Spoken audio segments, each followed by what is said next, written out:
1,00,000 మంది శివభక్తులతో కలిసి మహారుద్రాక్ష పూజలో పాల్గొనండి. వెంటనే కాల్ చేసి మీ పేరును నమోదు చేసుకోండి. నమస్తే రమగారు. నమస్తే జయ. రమగారు, ఏదైనా స్టోరీ చెప్తారా? ఏవో జానపద గాథలు ఇది వరకు చాలా పుస్తకాలు చదివాను జయ నేను. అందులో ఏమిటో తమాషా కథలు కొన్ని ఉన్నాయి. ఓ 100 ఏళ్ల క్రితం పబ్లిష్ అయిన బుక్ అనుకో ఇది. ఈ నల్లనీళ్ళ కథ ఏంటంటే, పూర్వం అంట ధర్మావతి నగరానికి ఒక రాజుగారు ఉండేవారు. ఆయనకి 2 భార్యలు, మైనావతి నైనావతి అట. అయితే ఈ వతులు ఇద్దరు తెక్కొట్టు చచ్చిపోయేవాడు. సవతులు ఇద్దరు ఎక్కువ పోట్లాడుకునేవాళ్ళ. ఓకే. రాజుగారు వీళ్ళ పోట్లాటాలు పడలేక వాళ్ళిద్దరిని సెపరేట్గా ఉంచి ఆయన ఎక్కువగా చిన్న భార్యతోటే ఉండేవాడు. నయనావతి తోటి ఉండేవాడు. నయన ఆవిడ పేరు. నయనతోటి ఉండేవాడు. ఇద్దరికి పిల్లలు కలగల. అయితే ఆయనకి సంతానం కావాలి. అందుకని ఆయన ఏం చేశాడంటే, రాజుగారు మరి రాజ్యానికి ఉత్తరాధికారులు చాలా అవసరం కదా, మహాశివ భక్తుడట. ఆయన 1 సంవత్సరం పాటు రాజ్యాన్ని మంత్రులకు అప్పచెప్పి, భార్యల సంరక్షణ కూడా మంత్రులకే అప్పచెప్పి అడవికి వెళ్ళి తపస్సు చేశాడు. పిల్లల కోసం తపస్సు చేస్తే శంకరుడు ప్రత్యక్షమయ్యి, ఒక వృద్ధ తాపసి రూపంలో ప్రత్యక్షమయ్యి ఒక ఖర్జూర పండిచ్చాడు. నీ భార్యలకు ఇవ్వు, దీంతో సంతానం కలుగుతుంది అని. ఆయన అడవి నుంచి తిరిగి వచ్చాక చిన్న భార్యకి ఆ ఖర్జూరాన్ని ఇచ్చాడు ప్రేమతో. దానికి ఏం నియమని చెప్పారు? చక్కగా శుద్ధిగా స్నానం చేసి శంకర పూజ, శివ పూజ చేసుకుని ఇది భుజించి ప్రసాదంగా నివేదన చేసి ప్రసాదంగా భుజించి భార్యాభర్తలు సంగమిస్తే పిల్లలు కలుగుతారు అని. ఈ ఖర్జూర పండు వచ్చేసరికల్లా ఆవిడేం చేసింది, ఈ పళ్ళకి ఇది చిన్న పండుగ, పిల్లలేం పుడతారు, రుచి చూద్దామని ఖర్జూర పండుని ఇలా గిల్లి నోట్లో వేసుకుంది. అదేం చేయబడింది, పూజ చేసి నివేదన చేయమని చెప్పబడిన పండు కదా, నూరంతా చేదుగా అయిపోయింది. అయ్యో రామ, ఏ విష పండు ఇది, ఈయనొకడు పిల్లల గోల, ఏదో హాయిగా ఉన్నామంటే ఉండనివ్వకుండా అని ఆ పండుని బురదలోకి విసిరేసింది. కిటికీలోంచి పైనుంచి విసిరేసేసింది. ఇంతలో ఏమైంది, ఈ చెలికత్తెలు వాళ్ళు వీళ్ళు వెళ్ళి, రాజుగారు తిరిగి వచ్చారు కదా, ఆయన పండు తెచ్చాడు, మహామహిమాన్విత ఫలము, దాంతో సంతానం కలుగుతుంది, విషయం రాణికి ఇచ్చాడని చెప్పారు. చెప్పేసరికల్లా ఆవిడేం చేసింది, చిన్నరాణికి ఉత్తరం రాయించింది. పెద్దరాణి, నీకేదో పండు తెచ్చి ఇచ్చారట కదా, నాకు కూడా భాగం పెట్టు, నిజానికి పట్టప్రాణి నేను, నువ్వు చిన్నదానివి, ఇద్దరికి సంతానం కలిగితే నీ కొడుకే రాజ్యం ఇచ్చుకుంది, కానీ నాకు కూడా సంతానం ఉంటుంది, సంతానం లేని జీవితం వృధా, ఆ పండులో నాకు కూడా భాగం పెట్టవు అని బతిమలాడుతూ ఉత్తరం రాసింది. ఈ ఉత్తరం చూసుకునేసరికల్లా ఈ నాయన ఏమనుకుంది, అదేదో విషపండు, ఏదో పిచ్చ తెచ్చింది, తినేస్తుంది మొత్తం ఎట్టాగు పిల్లల కోసం. ఈవిడికి చిన్నవిడికి పిల్లల ఆసక్తి పెద్దగా లేదు, రాజ్యము రాజు కావాలనుంది, తిని చచ్చూరుకుంటుంది. చిన్న పండు, చిన్న ముక్క తింటేనే రోజంతా నోరు చేదుగా ఉందని ఎక్కడో విసిరేసన్ని మేడ దిగి కిందకెళ్ళి ఆ బురదలో ఎక్కడంతా వెతికి ఆ ఖర్జూర పండుని పట్టుకుంది. దాన్ని కడిగేసి గిన్నెలో పెట్టి పంపించేసరికల్లా పెద్ద ఆవిడ ఏం చేసింది, అది ఎట్లా తినాలి ఏమిటి అనేది అంతా వివరం అంతా తెలుసుకుంది కదా. భర్తని బతిమలాడుకుని, నా దగ్గరికి రా, ఇవాళ నువ్వు రామని పిలిచి చక్కగా సాయంకాలం శివ పూజ చేసి ప్రదోషకాల అర్చన చేస్తారు కదా, పండుని నివేదన చేసి ఆ పండుని ప్రసాదంగా పుచ్చుకుని భర్తను తన దగ్గరే ఉంచుకుంది. కొద్ది రోజులకి ఇప్పుడు గర్భవతి. దాసీలు వాళ్ళు వీళ్ళు చెప్పారు, ఆ వచ్చింది ఒకటే పండు, ఆ పండు నీ దగ్గరికి వచ్చింది, నువ్వు కాస్త గర్భవతి అయ్యావు, ఆవిడకి అక్కడ ఏమీ లేదు అనేసరికల్లా ఆవిడ ఏం చేసింది, గర్భవతి అయిన విషయం దాచిపెట్టేసింది, చెప్పలా ఎవరికి. ఆ బిల్డింగ్లో ఉన్న ముసలి దాసీలు తప్పిస్తే పడుచువాళ్ళు అటు ఇటు తిరిగేవాళ్ళు ఎవరికి వాసన కూడా రానివ్వాలి. గర్భాన్ని దాచుకుంది. ఆవిడకి 2 మగపిల్లలు పుట్టారు. నలుడు నీలుడు అని పేరు పెట్టారు. నల నీల. ఈ నలుడు నీలుడు మనకి రామాయణాంతర్గతంగా కనపడతారు. రామాయణంలో నలుడు నీలుడుయే వాళ్ళే మన ఇంజనీర్లు, బ్రిడ్జ్ కట్టిన వాళ్ళు. రామసేతు నిర్మాణంలో ప్రధానమైన వాళ్ళు నలుడు నీలుడు. అయితే ఈ నల నీలుడు ఇద్దరు చక్కగా పెరిగారు. పిల్లలు ఎంతో ముద్దుగా చాలా బాగుండేవాళ్ళు. రాజుగారు కూడా తనకు సంతానం చిన్న భార్యకి చెప్పకుండా మేనేజ్ చేసేవాడు. ఆయనకి తెలుసు చెప్పకుండా అప్పుడప్పుడు ఆవిడ దగ్గరికి వెళ్ళి వచ్చేవాడు, కానీ ఈ సంగతి చెప్పద్దని ఒట్టేయించుకుంది. శివప్రసాదంగా లభించిన పిల్లలు కాబట్టి మాట్లాడకుండా ఊరుకున్నాడు. పిల్లలకు ఒక 8 సంవత్సరాలు వచ్చాక ఒక బంగారు బంతి, బంగారు దండం చేయించి ఇచ్చాడు బాల ఆడుకోవడానికి. ఈ పిల్లల్ని ఆవిడ పొరపాటును కూడా బిల్డింగ్లోంచి బయటికి వెళ్ళనిచ్చేది కాదు, మొత్తం లోపలే. ఒక 12-13 సంవత్సరాలు ఇంత ఎత్తున అయ్యారు పిల్లలు. 13 ఏడు వచ్చేసరికి సాగుతారుగా మగపిల్లలు. ఒకనాడు తల్లి కన్ను కప్పి తోటలోకి వెళ్ళిపోయారు ఆడుకోవడానికి. ఆ బాల్ వేసి కొడుతుంటే, మామూలుగానే బాల్ని కొట్టుకుంటుంటే ఏదైనా నడిపిస్తుంటే ఒళ్ళు తెలియదు, తమ తోట హద్దులు దాటేసి చిన్నరాణి తోట హద్దుల్లోకి వెళ్ళిపోయారు.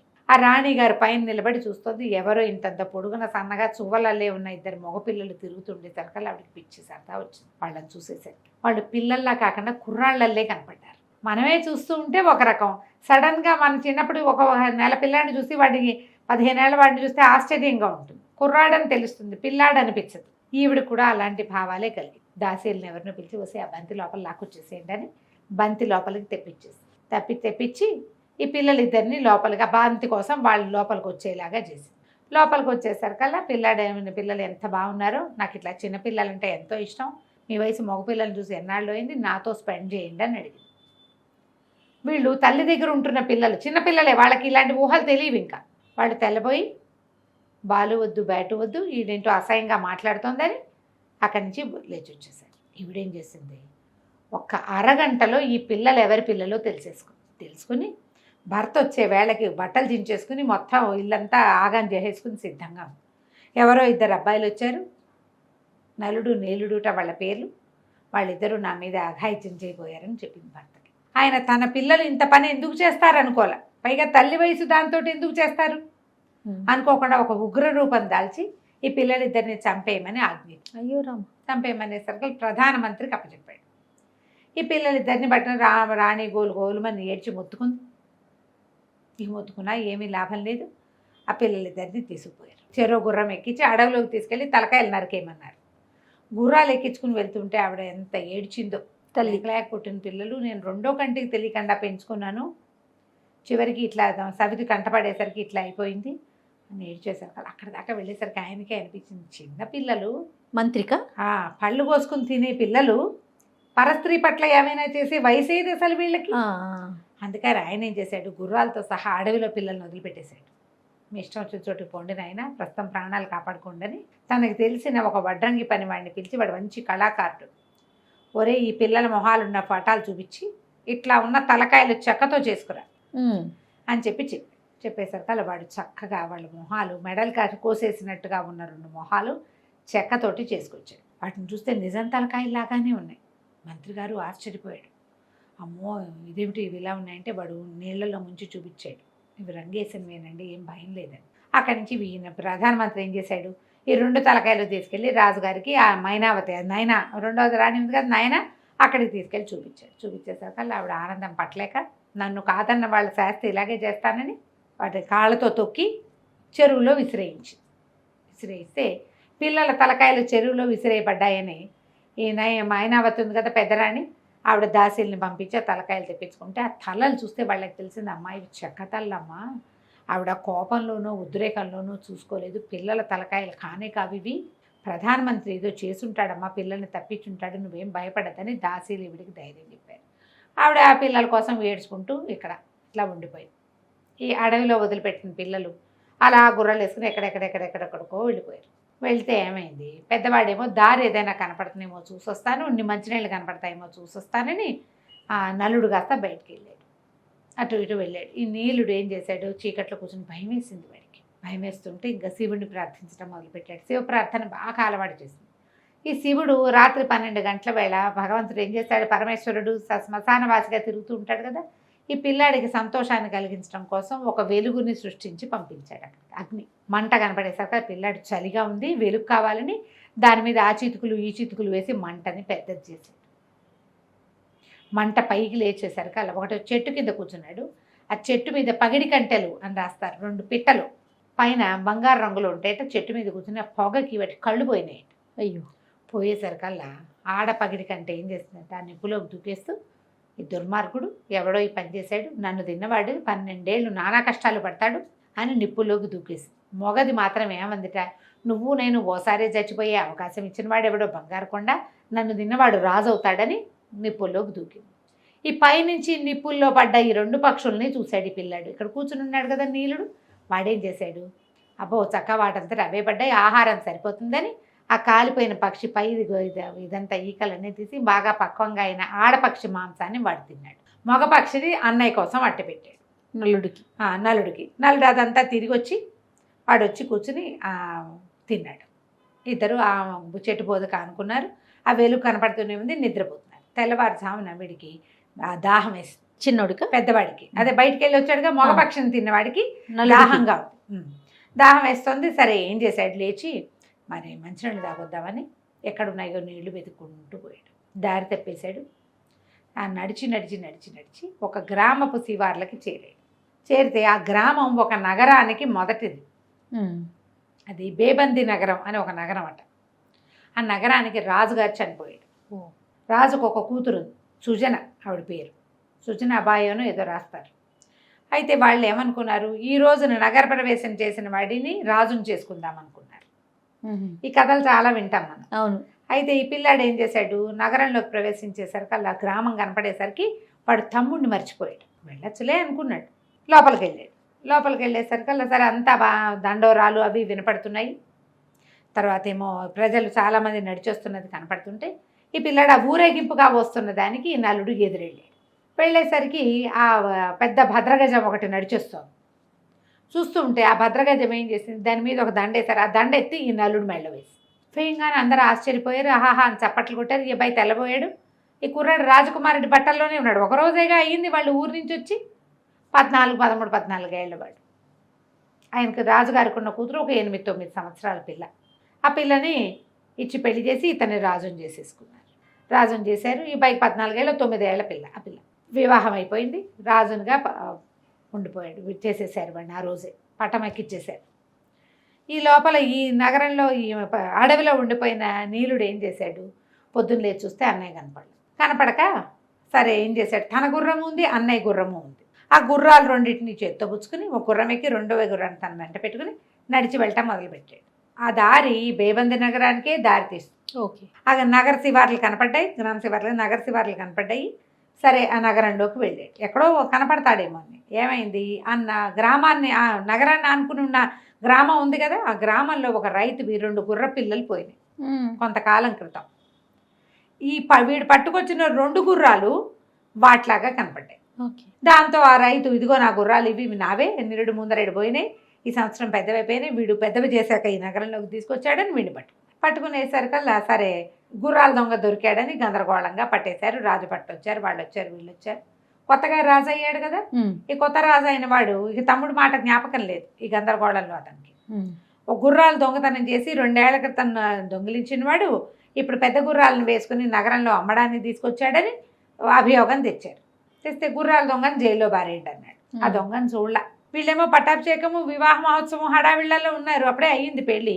ఈ అబ్బాయిని కాస్త జైల్లో పడేశారు. 4 సంవత్సరాలు గడిచిపోయింది. ఓకే. వాడు జైల్లోనే ఉన్నాడు. ఈ అబ్బాయి ఏమైనా పిల్ల పెద్దదైంది.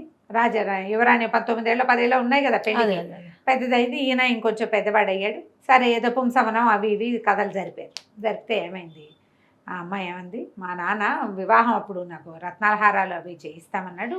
అదేదో ఇంకొక తమాషా పేరు చెప్తారు, ఒక నగరం, ఆ నగరంలో అద్భుతమైన వజ్రాలు దొరుకుతాయి, ఆ రత్నాలతోటి నాకు నగలు చేయించి పెట్టు, వివాహం అప్పుడు అన్నాడు. ఆయన కాస్త మరణించాడు, మన వివాహం కూడా అర్జెంటుగా జరిగిపోయింది, రేపు కుమారుడితో కలిగే నాటికి ఆ రత్నాల హారాలు పెట్టుకోవాలి నేనని అడిగేసరికి సరే ఈయన కొంతమంది వర్తకులను పిలిపించి బేజువంతి నగరమో ఏదో నగరం పేరు, ఆ నగరంలో ఉన్న రత్నాలు కొనుక్కొచ్చి రాణిగారికి నగలు చేయించి పెట్టండి అన్నాడు. అనేసరికల్లా సరే వాళ్ళు దాన్ని అది ఎట్లా వెళ్ళాలి, దానికి పడవ మీద వెళ్ళాలి, గంగా నది దాటాలట. ఈ వర్తకులు ఏం చేశారు, సరే ప్రయాణం అయ్యారు, బయలుదేరుతామని. ఇక పడవలు ఎక్కేసరికల్లా పడవ కదలలేదట. ఎందుకు కదలలేదని గంగ పూజలు అవి ఇవి జరిపితే ఒకడికి శివం వచ్చి నరబలి అడిగిందట గంగ. అడిగేసరికల్లా వ్యాపారస్తులంతా మళ్ళీ రాజుగారి దగ్గరకు వచ్చారు. నరబలి అడుగుతుందండి గంగా నది, ఎవరినైనా బలిస్తే అప్పుడు ప్రయాణం సాగుతుంది. మన రాజ్యంలోకి రాణిగారికి కావాల్సిందే కాకుండా వ్యాపారం కూడా సాగుతుంది, రత్నాల వ్యాపారం మంచిదే కదా, రాజ్యానికి అవసరం. ఈయన ఏమన్నట్టు బాగా ఆలోచిస్తే ఎవరిని ఇవ్వాలి ఏంటంటే వీళ్ళలో పక్కన ఉండే అంగరక్షకులు సైనికులు వాళ్ళు ఉంటారు కదా, అమాత్యులు, వాళ్ళు అన్నారు ఎప్పుడు 3-4 ఏళ్ల నాడు గుర్రాల దొంగ ఒకడిని తెచ్చామండి, వాడు యువకుడు, వాడిని బలిస్తే గంగమ్మ శాంతిస్తుంది, వాడిని తెప్పించి ఇవ్వండి అంట. గుర్రాల దొంగకి 7 ఏళ్ళో 8 ఏళ్ళో శిక్ష. ఆ ఊళ్ళో దొంగతనాలకి అంత శిక్షలు ఉన్నాయన్నమాట. మరి ఆ అబ్బాయిని పిలిపించి వాడిని పడవెక్కించారు. గంగకి కొంత దూరం తీసుకెళ్ళి గంగలో పడేయాలన్నమాట. అయితే అది వీళ్ళకి వెళ్తూ ఉంటే వాడికి ఏమనిపించింది, వీళ్ళు తను చంపేస్తారనిపించింది. వాడు శివుడికి ధ్యానం చేసుకోవటం మొదలుపెట్టాడు. ధ్యానం చేసుకుంటూ ఉంటే వీడు ఎక్కిన తర్వాత ఏమన్నాడు, నన్ను నడపనివ్వండి, నేను నడిపితే పడవ కదులుతుంది అని చెప్పేసరికి వాళ్ళు అన్నారు, నువ్వు నడిపితే పడవ కదిలితే ఓకే, పడవ కదలలేదనుకో నేను మన గంగలో పడేస్తాం అనేసరికి ఒప్పుకున్నాడు. సరే, మొత్తం సంబారాలన్నీ పడవలో చేర్చారు. తెడ్లేస్తే వీడు తెడ్డేసేసరికల్లా నా పడవ నడవటం మొదలుపెట్టింది. గంగాదేవి కదా, శివుడిని ప్రార్థిస్తున్నాడు కాబట్టి ఆవిడ ఒప్పుకుంది. నడవటం మొదలుపెట్టింది. సరే, ఆ బేజుబంతి నగరం, ఆ నగరానికి చేరారు. ఈ వర్తకులు వజ్రాలు అవి కొంటాం, రాణిగారికి కావాల్సిన నగలకి పెద్దవి చిన్నవి కెంపులు అవి ఇవి కొంటాం. అవి కొనుక్కుని తమ కూడా వ్యాపారానికి అన్నీ కొనుక్కుంటున్నారు. ఆ నగరంలో ఒక విచిత్రం ఉంది. ఆ నగరపు యువరాణి పేరు కమలాబాయి. ఈ కమలకి ఏంటంటే ఆవిడ చుట్టూతా 5,000 తేనెటీగలు తిరుగుతూ ఉంటాయట. ఈ 5,000 తేనెటీగలు తిరుగుతూ ఉంటాయి ఆవిడ చుట్టూతా. ఆవిడేం కుట్టవు, ఆవిడ చుట్టూతా రక్షణగా అండి. ఆవిడకి అలాంటి వరమో శాపమో ఒకటి ఉంది. అయితే ఈ అమ్మాయికి పెళ్లి సంబంధాలు చూస్తుంటే ఎవరితో నా ఈగలు ఎవరి చుట్టూతా తిరుగుతాయో వాడిని పెళ్లి చేసుకుంటానని చెప్పిందట ఆవిడ. ఆ ఈగలు ఆవిడ వెంటబడి వెంటను వదిలిపెట్టి వెళ్ళేవే కాదు. ఈ వర్తకులు నగరంలో తిరుగుతూ ఉంటే వాళ్ళతో పాటే ఈ చిన్న కుర్రాన్ని కూడా నీళ్ళుండి కూడా తిప్పుకుంటున్నారు. వాడు బందీ కదా, అక్కడి నుంచి ఎందుకు తెచ్చారు వాళ్ళు? జైల్లో ఉన్నవాడిని మళ్ళీ జైల్లో పంపించాలిగా, వాడే నడపాలి పడవ. అదే ఆ తిరుగుతూ ఉంటే ఈ యువరాణి ఏం చేసిందట, ఓ బట్టల వ్యాపారస్తుంది ఎవరిదో షాపు ఇనాగరేషన్ లాంటిది యువరాణి వచ్చింది. ఆవిడతో పాటు ఆవిడ 5,000 ఈగలు జుమ్మంటూ ఆవిడ వెనకాలే వెళ్తుంది. ఎప్పుడైతే ఈ కుర్రాడు కనపడ్డాడో ఈ నీలుడు, ఈ 5,000 ఈగల్లో సగం ఈగలు పోయి వాడి చుట్టూ తిరగటం మొదలుపెట్టాయి. తేనెటీగలు వెంటబడితే జనాలు ఏం చేస్తారు, పరిగెత్తి పారిపోతారు. వాడు పరిగెడుతుంటే ఈవిడ దారిని ఈవిడ చూసుకుంటుంది. షాపులో చీరలు అవి చూస్తాం. ఇంతలో ఒక దాసి వచ్చి, అమ్మ మీ నెత్తి మీద ఉండే ఈగలు ఒక కుర్రాన్ని వెంబడబడుతున్నాయి, వాడు కాస్త ఊరంతా పరిగెడుతున్నట్ట, చూడండి అనేసరికి ఇవి అటు ఇటు చూసుకుంటే ఈగలు తగ్గిపోయినట్టు. అక్కడి నుంచి సైనికుల్ని ఎవడి వెనకాల ఈగలు పడుతున్నాయో వాడిని పట్టుకురండి అని సైనికుల్ని పంపించేసరికల్లా వాళ్ళేమో ఆ ఈగలు ఎవరిని కుట్టవు, ఆ రాణి వెనకాల తిరుగుతూ ఉంటాయి అంతే. వాళ్ళు పోయి ఈ కుర్రాన్ని పట్టుకురాగానే వాడు చూస్తే చక్కగా ఉన్నాడు. యువరాణి ఏం చెప్పింది, నాకు ఓ శపథం ఉంది, నా ఈగలు ఎవరి వెంట పడతాయో వాడిని నేను పెళ్లి చేసుకుంటానని, మన ఇద్దరికి పెళ్ళి అవుతుంది, వివాహం అయిన తర్వాత ఈగలు నన్ను వీడిపోతాయి, ఇది నాకున్న వరము శాపము కూడాను అని చెప్పేసరికల్లా వర్తకులు ఇంకేమంటారు, ఆ ఊరు రాజుగారి అమ్మాయి. రాజు అన్నాడు, మా అమ్మాయి నుంచి పెళ్లి చేస్తాం ఈ అబ్బాయికి అని వివాహం చేసేసి బోల్డ్ అంత సంపదించి ఆ పిల్లని వీళ్ళతో పాటు పంపించాడు. వర్తకులు బయలుదేరారు, వీళ్ళు బయలుదేరారు. వీళ్ళతో పడవ, వాళ్ళతో పడవ, 2 పడవలు బయలుదేరేసరికల్లా వ్యాపారస్తులు కనిపించింది. వీడు దొంగ, ఖైదీ, చచ్చిపోవడానికి సిద్ధపడ్డవాడు, వీడికి ఇంత అందంగా ఉన్న రాకుమార్తె ఇంత సంపద దక్కటం ఏమిటి? మనం ఏదో రాజుగారు చెప్పారని వ్యాపారం చేయడానికి వచ్చాం, మనకు మిగిలేదేముంది? వీడికి అమ్మాయి దక్కింది, మనకు దక్కలేదు, వీడికి దక్కనివ్వకూడదు, వీడిని ఎలాగైనా చంపేయాలనుకో. వాళ్ళ పడవ వీళ్ళ పడవ కదిలినాయి. అయితే వ్యాపారస్తులు ఏం చేశారు, ఆ పడవ నుంచి ఈ పడవలోకి మాట్లాడుతూ ఏమన్నారు, మా వల్లే కదా మీ వివాహం అయింది, వింది వండి మాకన్నారు. యువరాణి బోల్డని వంటలు చేయించింది, అన్ని వంటలు వర్తకులు కూడా తిన్నారు. తిన్న తర్వాత ఒట్టి భోజనమైనా తాంబూలాలు ఇవ్వరా, తాంబూలాలు మీ ఇద్దరే కట్టి ఇవ్వాలి, మా వల్లే కదా మీ పెళ్ళి అయిందంటే యువరాణి వీడు నీలుడు ఇద్దరు కలిసి తాంబూలం చిలకలు చుట్టాక ఏమైంది, చేత్తో అందించండి, తాంబూలం ఎప్పుడు ఎటా ఇవ్వాలి, చేత్తో ఇవ్వాలి కదా అనగానే సరే ఇతను ఏం చేశాడు, ఆ పడవ మించి ఈ పడవ మీదకి ఇట్ట ఇవ్వడానికి వంగాడు. యువరాణి పళ్ళెం పెట్టుకుని బల్ల మీద కూర్చుంది, ఇతను పడవ కొసకొచ్చి ఈ నీలుడు వాళ్ళకి అందించేసరికల్లా వాళ్ళు ఏం చేశారు, ఒక్కలాగు లాగేసరికల్లా తాంబూలాలు వాళ్ళ చేతిలోకి, నీలుడు గంగలోకి పోయారు. అయ్యో, ఆ అమ్మాయి లేబోదిబోమని అరిచి కేకలు పెట్టింది కానీ ఏమీ సమాధానం చెప్పలే ఎవరు. వీళ్ళు ఏం చేశారు, వ్యాపారస్తులు రాజుగారి దగ్గరికి తీసుకుపోయారు. నలుడి దగ్గరికి తీసుకెళ్ళి బ్రహ్మాండంగా ఇదిగోండి ఈ వజ్రాలు తెచ్చాం, ఈ రత్నాలు తెచ్చాం, ఈ కెంపులు, ఈ పచ్చలు అవి ఇవి మొత్తం ప్రదర్శించారు, ఇదిగోండి రత్నాల హారం మన రాణిగారికి చేయించామని, దీంతో పాటుగా మీకు ఒక అందమైన అమ్మాయిని కానుగ్గా తెచ్చాం అని చెప్పి ఆ యువరాణి కమలాబాయిని ఆ ఆస్తులతో సహా రాజుగారికి ప్రజెంట్ చేశారు. అంతకుముందు పెళ్ళయి కొద్ది రోజులు కలిసి ఉన్నారుగా వీళ్ళు, ప్రయాణం అయ్యే లోపల ఆ నీలుడు మొత్తం కథంతా తమ ఎట్లా పుట్టింది ఏమైంది అంతా భార్యకి చెప్పాడు. ఆ అమ్మాయి ఏం చేసింది, కథంతా రాసి ఇట్లా ఫలానా వాడు ఒకడు నన్ను పెళ్లి చేసుకున్నాడు, వీళ్ళు వ్యార్థకులు అతన్ని చంపేశారు అని చెప్పి కాగితం రాసి రాజుగారికి అప్పచెప్పింది. వాడు చదువుకుని తెలబోయాడు, అయ్యో అంటే నేను గుర్రాల దొంగగా భావించిన వాడు నా తమ్ముడేను, అక్కడి నుంచి వ్యాపారస్తుల్ని తోటి మీతోటి నేను వ్యాపారం చేయను, మీ వల్ల నేను నా తమ్ముడిని కోల్పోయానని చెప్పి వాళ్ళతో కటీఫ్ చేసుకున్నాడు. కానీ ఈ అమ్మాయిని తనతో పాటు అట్టి పెట్టుకున్నాడు, తమ్ముడి భార్య అతను అది అమ్మాయిని చక్కగా చూసేవాడు. ఈ లోపల ఈ నీళ్ళలో పడిపోయాడు కదా, ఈ నీళ్ళలో పడిన వాడు బెస్త వాళ్ళకి దొరికాడు. దొరికితే వాళ్ళు చాలా రోజులు తమ దగ్గర అట్టె పెట్టుకున్నారు. అట్టె పెట్టుకుని పనులు చేయించుకునేవాళ్ళు, ఆ పని ఈ పని చేయించుకునేవాళ్ళు. కొన్నాళ్ళకి ఆ సముద్రపు గాలికి తనకి వాంతులు అయిపోతుండేవి, ఆ చేపల వాసన కూడా. దాంతో వాళ్ళు వీడికి వీక్ అయిపోతున్నాడు, ఎవరో ఒకళ్ళకి అమ్మేద్దామని ఒక గుర్రాల శాలలో ఒకళ్ళకి అమ్మేసేసరికి అక్కడ పని చేయటం మొదలుపెట్టాడు. వీడికి ఏం చేయాలో తెలీదు, పని చేసుకుంటున్నాడు. పని చేస్తూ కొన్నాళ్ళకి మెల్లిగా బాగా సెటిల్ అయ్యాడు. గుర్రాల శాల వాడు ఏం చేశాడంటే ఒక రైతుకు అమ్మేశాడు. ఆ రైతు దగ్గర పనిచేసేవాడు. రైతు ఇంట్లో ఈ అబ్బాయి ఉండగానే 2 గిత్త దూడలు పుట్టినాయి. ఓకే. వాటితోటి వ్యవసాయం చేయించేవాళ్ళు. ఇతను ఏం చేశాడు, ఆ 2 గిత్త తోటలకి నలా నీలా పేర్లు పెట్టాడు ఎడ్లకి. ఆ పేర్లు పెట్టి వ్యవసాయం చేయిస్తూ ఉండేవాడు. ఏళ్ళు గడిచిపోతున్నాయి. అయితే రోజులు గడిచే కొందికి ఇతనికి ఆ భార్య, ఆ అమ్మాయి, అన్నయ్య వీళ్ళు గుర్తు రావటం మొదలుపెట్టారు. ఎన్నాళ్ళు ఈ జీవితం ఏమిటి, ఇట్లా చచ్చిపోకూడదు, ఏదో రకంగా బతికి ఉండాలి. కానీ ఇంకా ఇతనికి ఇక్కడ ఉండబుద్ధి కాక ఏం చేశాడంటే ఎడ్లకి నమస్కారం చేసి వెళ్ళిపోయాడు అక్కడి నుంచి. ఒక ఏక్తారా మెట్టు సన్యాసి బట్టలు వేసుకుని నల నీలా గాథని ఒక పాటలాగా రాసి పాడుకుంటూ తిరుగుతూ ఉండేవాడు. అయితే రాజుగారు కొంతకాలం చూసి తనకి సంతానం కలిగే సమయం కలుగుతున్నా కూడా తమ్ముడు దొరక్కపోవటంతో ఒక ప్రచారం, ఒక కాగితం రాసి అన్ని ధర్మసత్రాలకి అంటిప్పించాడు.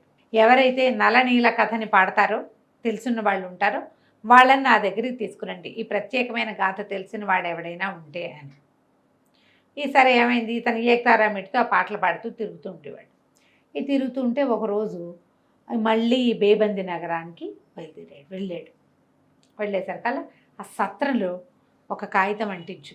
అక్కడ సత్రం బయట కూర్చుని ఇతను నల్లనీల గాథను పాడుతూ ఉంటే ఆ సత్రం యజమాని ఈ పేరు ఎక్కడో విన్నానే, నల్లనీల అని ఆ గోడ మీద చూస్తే వాడికి కనపడింది.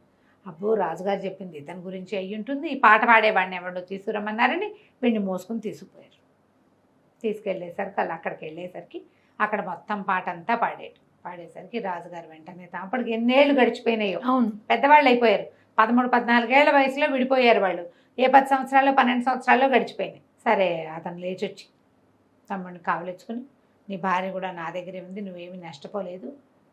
ఇది ఎప్పటికి ఎన్నేళ్ళు అయింది, 12 ఏళ్ళు కష్టపడతాడు అని అతని చెప్పింది శాపం. కదా.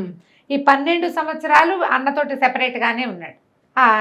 ఒకళ్ళనొకళ్ళు గుర్తుపట్టారు.